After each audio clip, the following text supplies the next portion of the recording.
Hey, welcome back to the channel. I'm Mike Janda. I'm glad you are here for this video. In this video, we're going to talk about how to overcome designer perfectionism. This is a problem with so many designers. I've had it. Where you're just tweaking and tweaking and tweaking the design, and there's no end in sight because you never feel like it's good enough. I'm going to give you some tactics today. I think there's 6 of them on how you can overcome this and be a more productive designer. Before we dig in, check out my free courses down in the description below and check out my community, More Creative Academy. It's my mentoring community, group coaching every single week or a live lesson, daily access to me and DM as your business mentor. I can help you navigate your client problems, scale your business, work on proposals, price your work, all that stuff. No more doing it alone. I would love to be in the weeds with you and help. All right, let's dig into the content here. How to overcome designer perfectionism. I'm going to give you some examples of each of these, and then I'm going to give you the lesson. And let's just take a look at this little logo here. I threw this logo together for my brother. It was for his Monkey Bones brand. And I think that the monkey part was like adapted from some Envato Elements thing or something. But if you look at it, and then I put the bones on it and the earrings and stuff, I think. Anyway, doesn't matter. It's just for example here. What do you think of this design? Is it any good? Do you like it? What's wrong with this design? I'll show you what's wrong with it, and you tell me if you think that the same thing is wrong. Here's design number 1, design number 2, design number 1, design number 2. Check out the teeth. Design 1, design 2. Which of these 2 is better? Which of these 2 do you think is better? Let us know in the comments. Or let me jump to the next slide and tell you what one is better. It doesn't matter. Look at this. This is the same impact. This one versus this one. Nobody's going to notice the difference. So you could move this up 2 pixels and down 2 pixels all day long, going crazy as a designer, perfectionist designer, trying to figure out which one's better. And the truth is it does not matter. They are both great. They will both do a great job of representing that brand. You won't stop until you have a deadline to stop. And one way that you can overcome designer perfectionism is to just set a deadline to stop. Tell yourself, I'm not going to work on this past today. And wherever I am at the end of today is where it's going to be. Set a deadline to stop. That can help you overcome this problem. All right, let's look at another example. I'll teach you another lesson. Here's the logo that I launched for the founding members of my community last year. It was like March of 2023. We launched the community, More Creative Academy. If you take a look at this, do you see anything wrong with this logo right here? I did this experiment with my community in one of the early group coaching sessions, and I put this on there because I noticed the problem after I launched, and I went in and changed all the logos in the entire community. Do you see the problem? And I'll show it to you right now. Here's the problem. This is design 1, this is design 2. And if you can see, I used to think, okay, we're just going to call it More Creative, and then Academy is going to be the second line of the community name. But then I got it launched and I was like, man, it just would look better if that dot was in between the E and the C on More and Creative. So I put it in there. Now, do you see the problem? Do you see the problem? Do you see the problem? Because there's still a problem. I'll show you what the problem is because you're asking. Here's the problem. If I do that, I have to adjust the spacing between all of the words so that there's equal space between the dots and the words. So here is the version where I just put the dot in, and here's the version where I moved it over. Now, my point on this is that right here, most of you probably didn't even notice what was allegedly wrong with this design. And when I put the dot in there, then you probably said, oh yeah, that's what's wrong with it. Yeah, I see it now. That's wrong with it. But most of you probably didn't even notice that the spacing was still off. And then I moved the spacing, and now you can see the perfection of it. Now I went in and I changed this and I uploaded every logo on everything that I launched with for that community because of designer perfectionism. And I'm glad I did, because it was my community and I wasn't charging a client or anything. I could go in and just take my time and do it all. I changed it all. But the point is that most of your clients aren't going to notice anything between this one and the final one right here. They're going to look at those and say, they're great. Both of them are great. And the truth is this statement right here: 80% of the quality is good enough to yield 100% of the results. 80% of the quality. So your expectation is 100% quality. But the truth is that 80% quality is going to get you there. It's going to solve whatever problem you're trying to solve for your client. 80% quality is going to get 100% of the results. This can help you.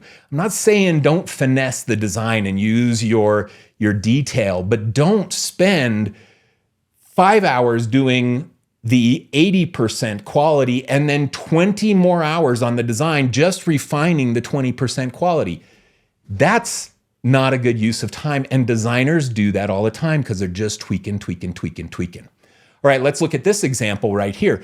This is the website that I launched when I launched my freelance business, Janda Design Company, which later became Riser.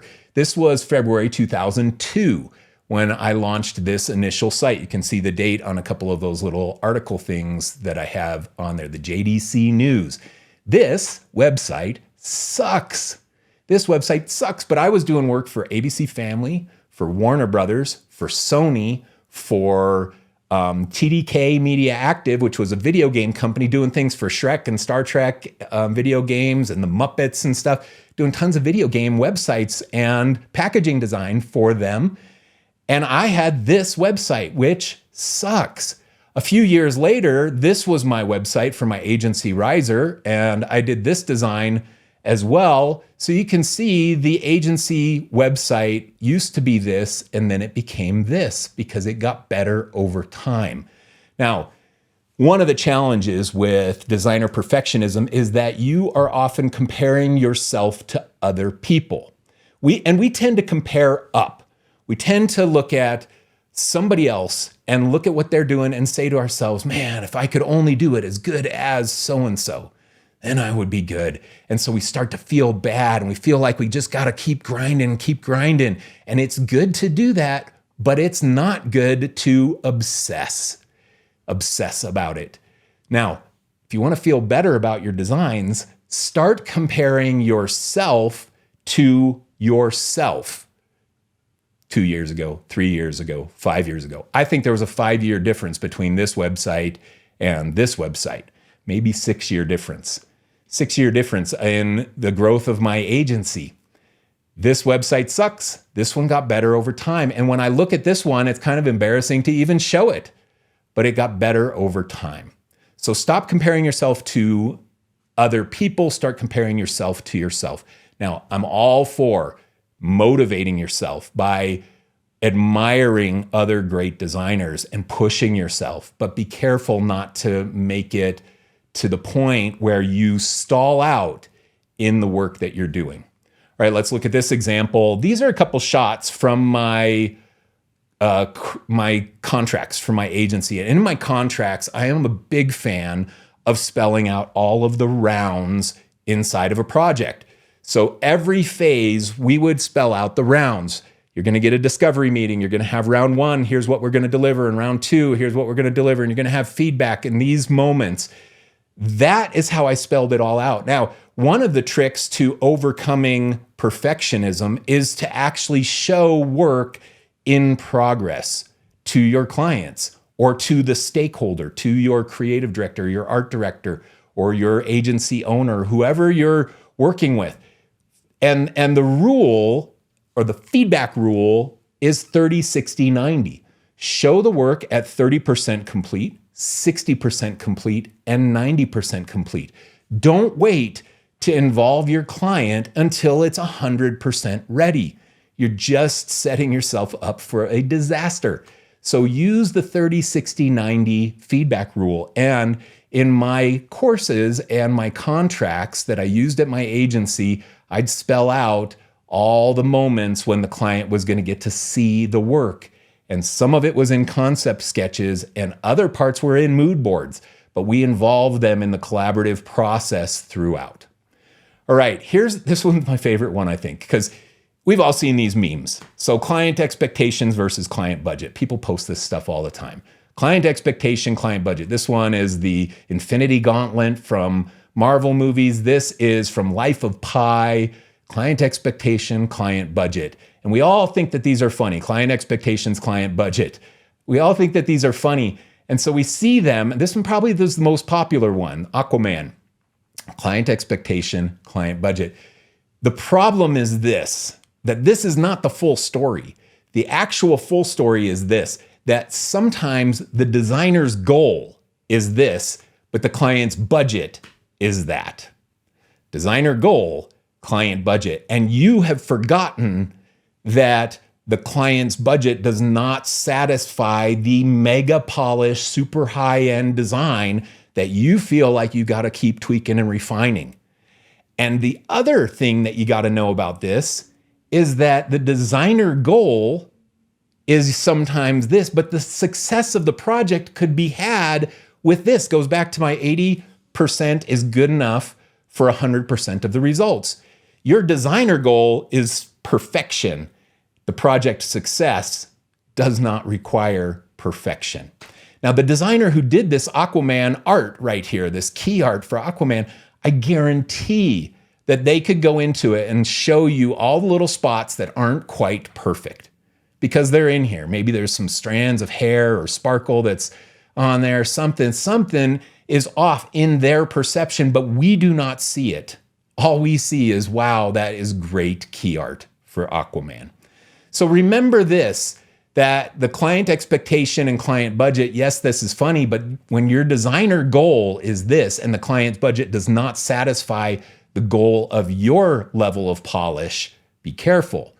And when the project could succeed at the client's budget with a smaller, reduced level of polish, then it's still a successful project.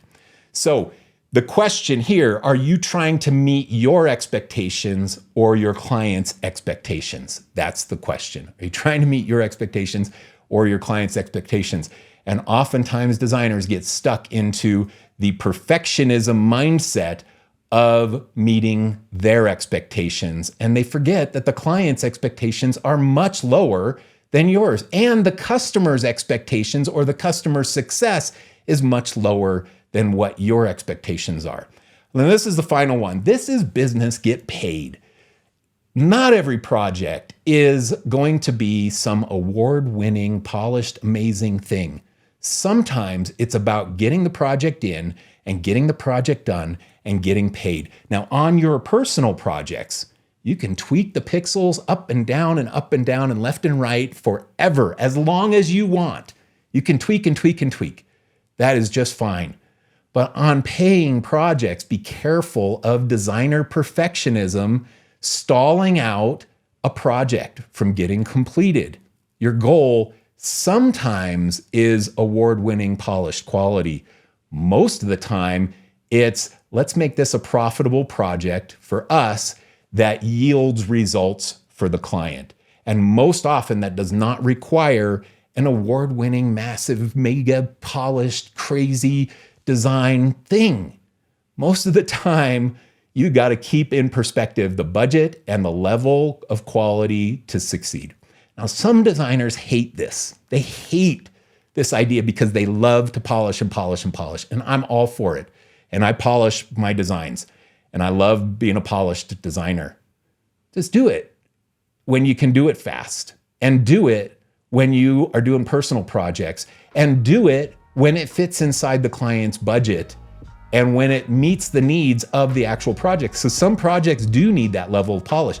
The Aquaman key art was amazing and it needs that level of polish. So don't be afraid to put it in when the budget accommodates it, but be careful when it does not. All right, that's the little message for you. A couple little nuggets about how to overcome perfectionism. I hope you enjoyed this lesson. Thanks for sticking around until now. Again, check out my free courses down below and my community, More Creative Academy. And we'll see you again in another video. Oh, hit the subscribe button and all that stuff while you're in here, and drop a comment. Did you win? Did you see the problems in any of those things that I showed you? All right, thanks so much. We'll see you again in another video soon.